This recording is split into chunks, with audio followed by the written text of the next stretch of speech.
The night was supposed to be uneventful. My grand plans included a cheap frozen dinner, a blanket that smelled faintly of detergent and regret, and the hum of the refrigerator pretending to be background music.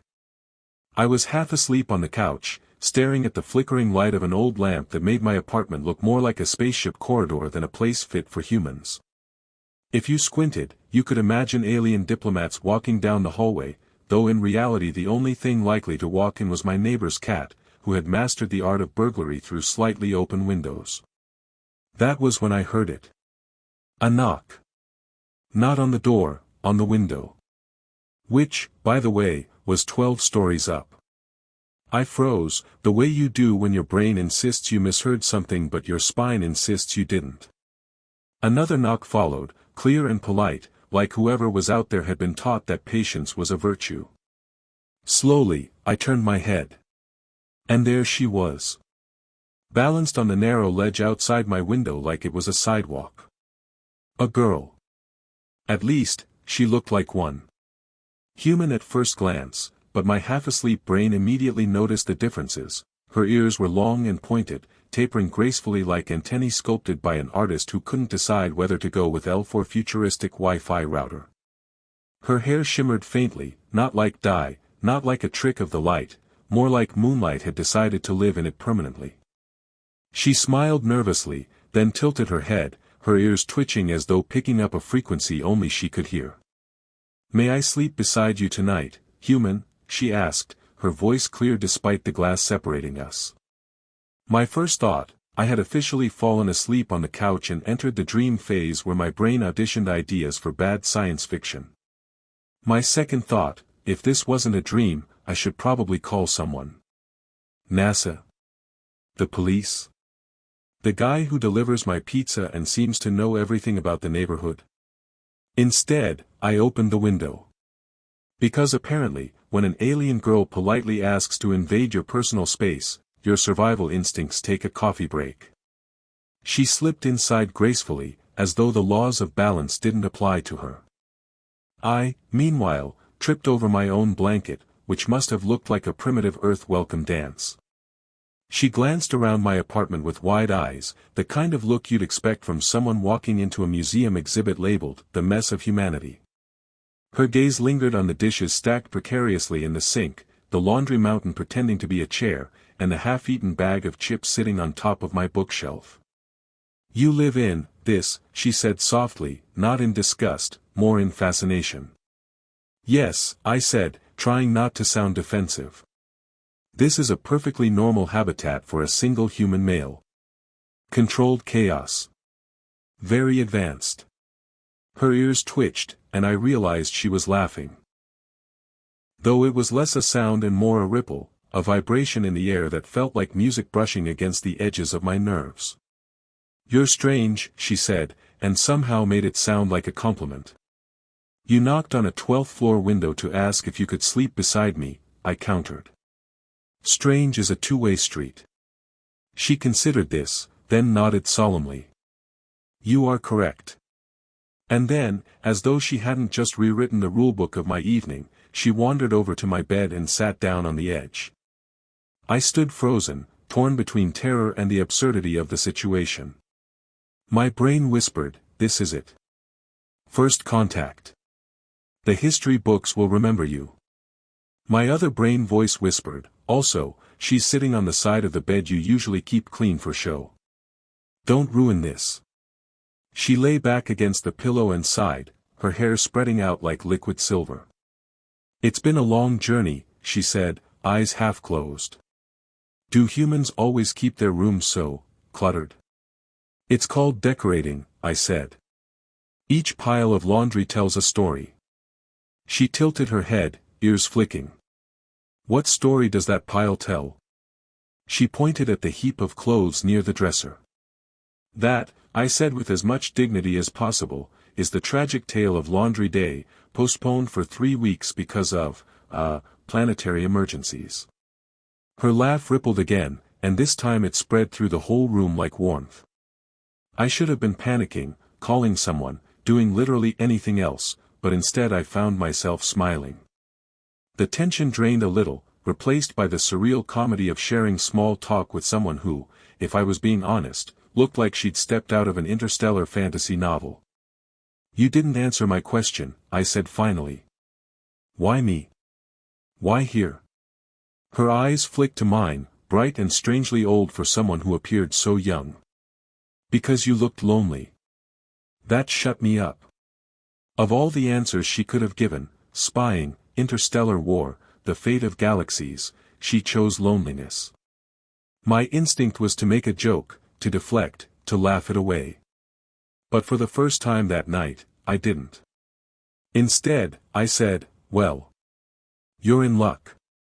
This bed can technically fit two. Just don't hog the blanket." Her ears twitched again, and she smiled. When I woke up the next morning, my first thought was that I had fallen asleep watching some late-night sci-fi series with questionable special effects.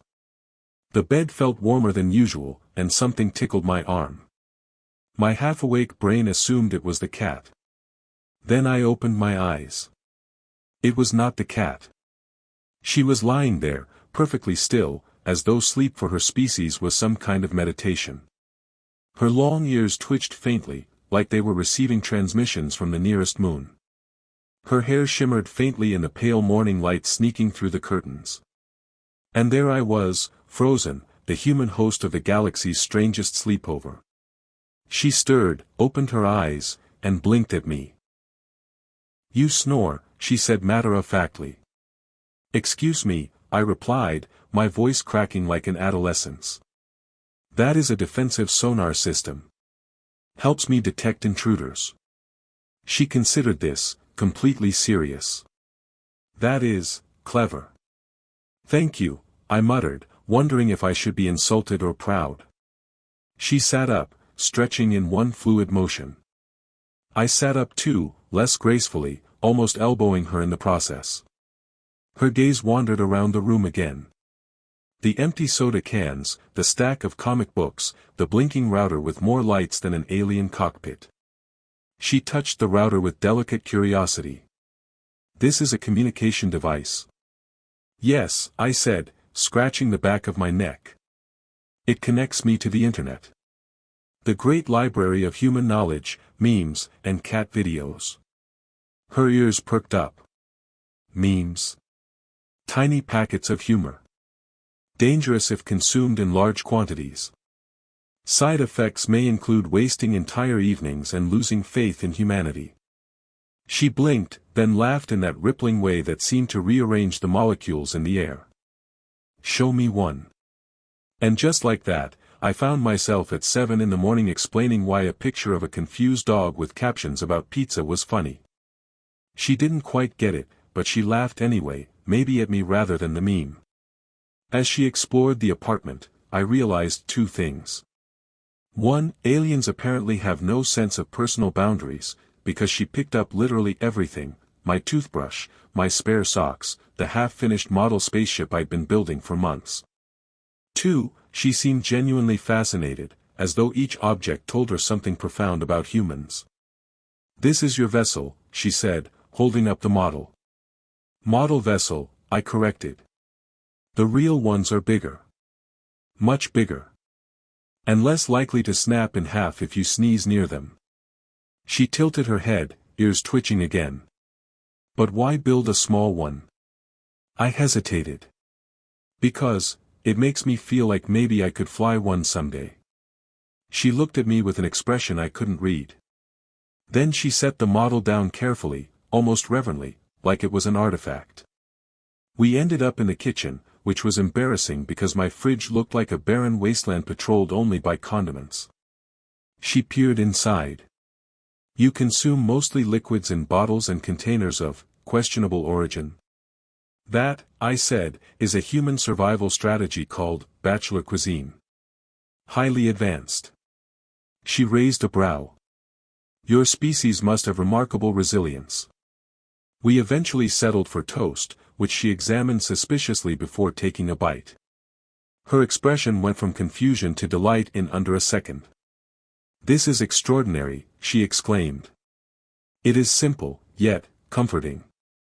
"You should try it with peanut butter," I suggested.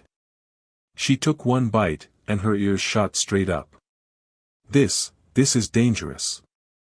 Addictive. Welcome to humanity, I said.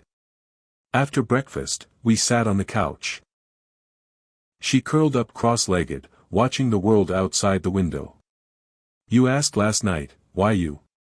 Why here? The truth is, I don't know if I can explain it in your words. My kind hears frequencies.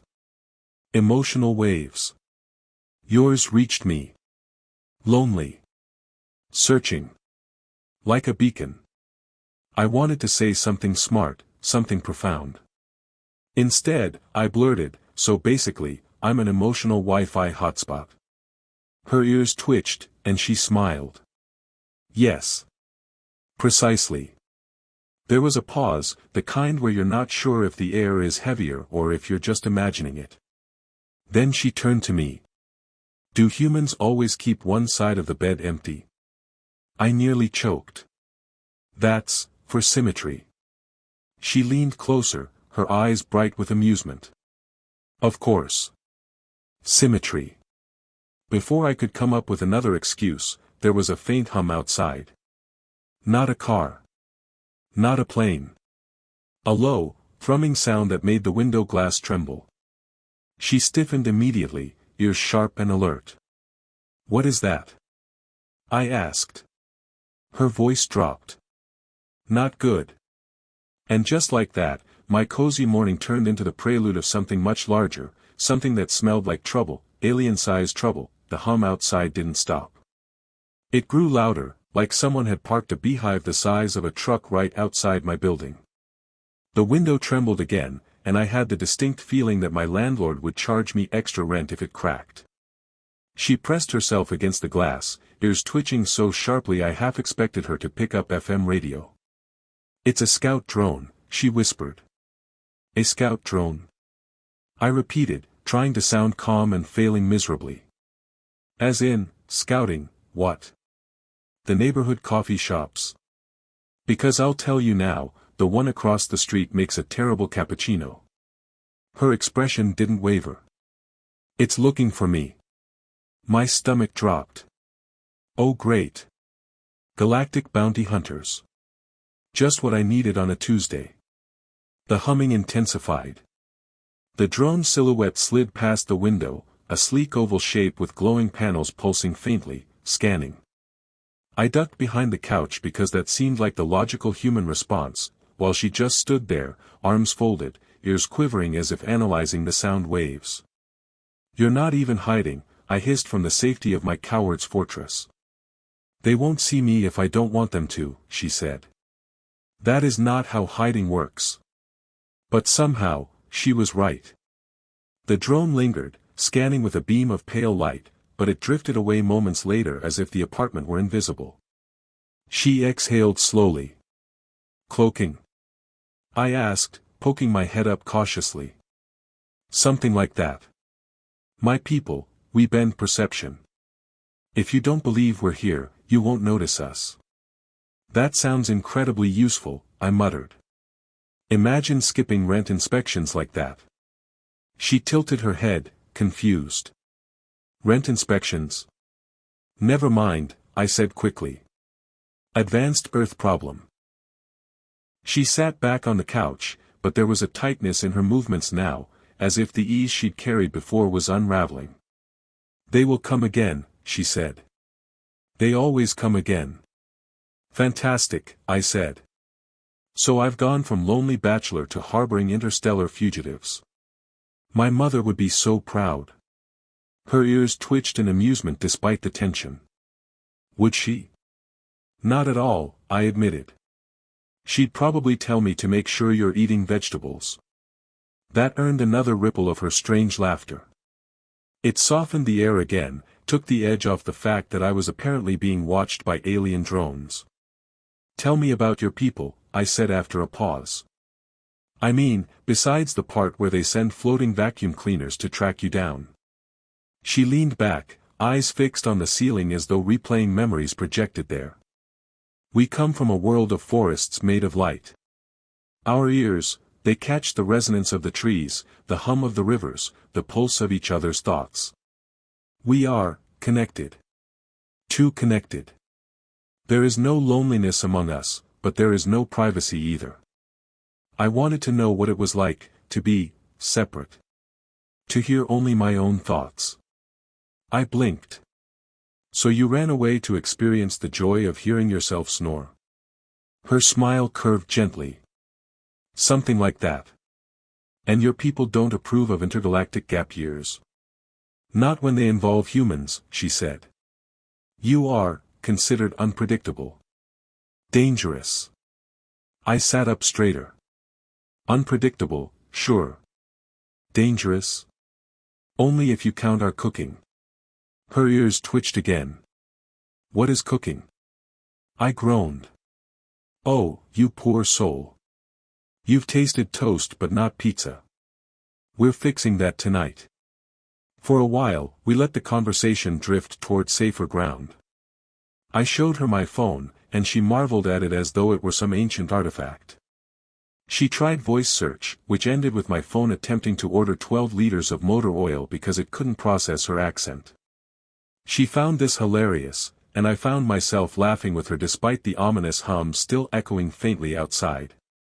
As evening approached, she perched by the window again, staring out at the city lights. Your world is so loud, she murmured. Every building hums, every wire sings. How do you sleep? Earplugs, I said. Or, in your case, maybe tie those ears in a knot. She gasped in mock outrage, then flicked one ear in my direction. They are sensitive instruments. Do not mock them. Yes, ma'am, I said, raising my hands. The hum returned, faint but distinct, and her smile faded. She pressed a hand against the glass, ears tense. Another drone. They're getting closer.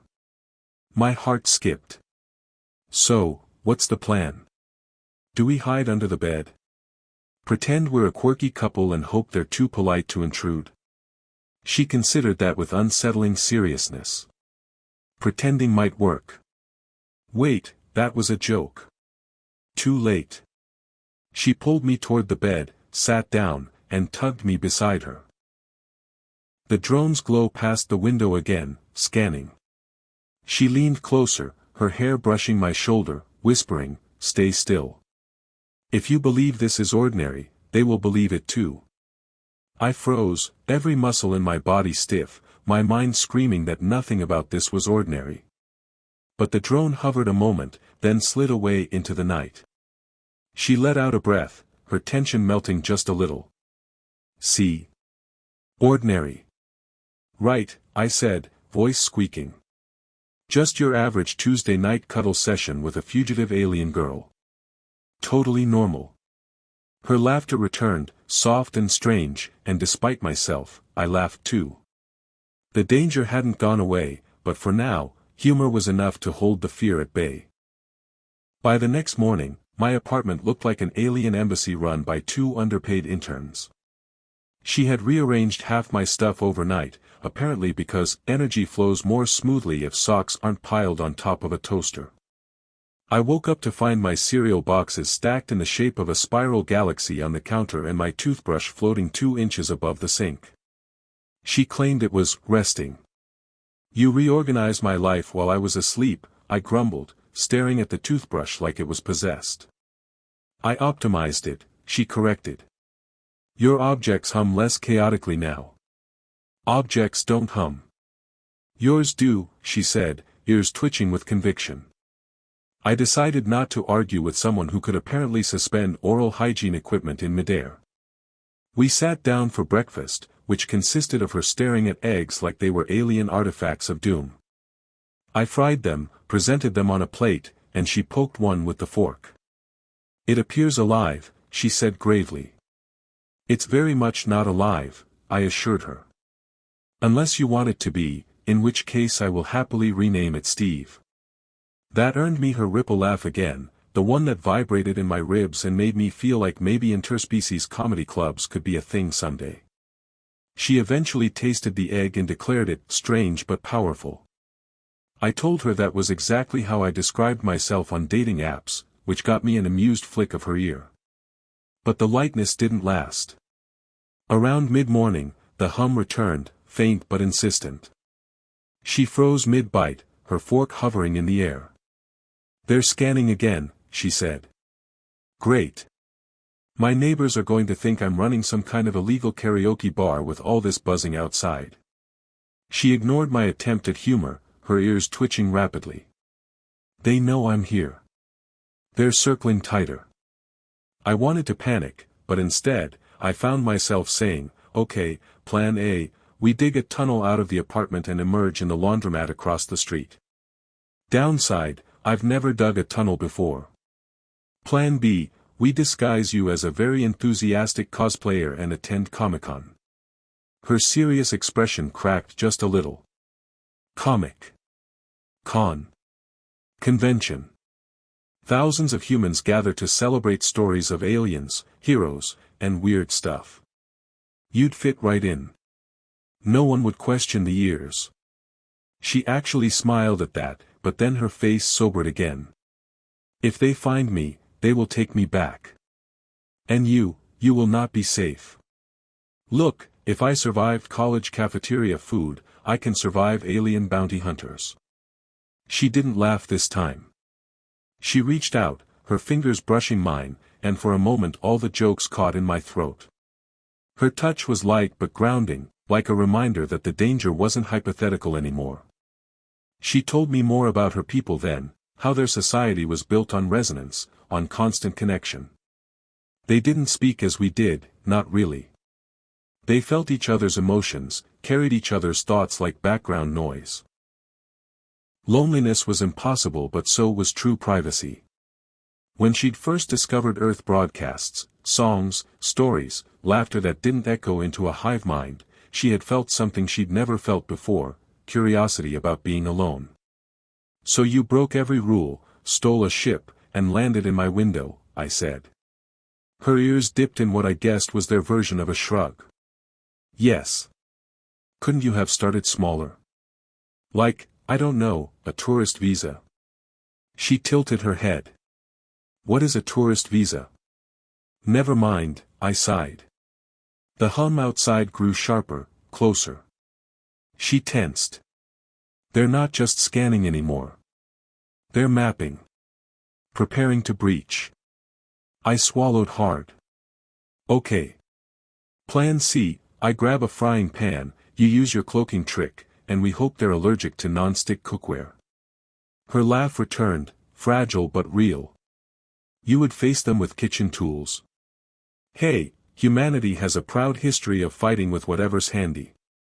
Spoons, pitchforks, strongly worded letters." The sound outside swelled, a deep thrumming that rattled the dishes. Lights flickered. I felt the weight of it, like a storm pressing against the windows.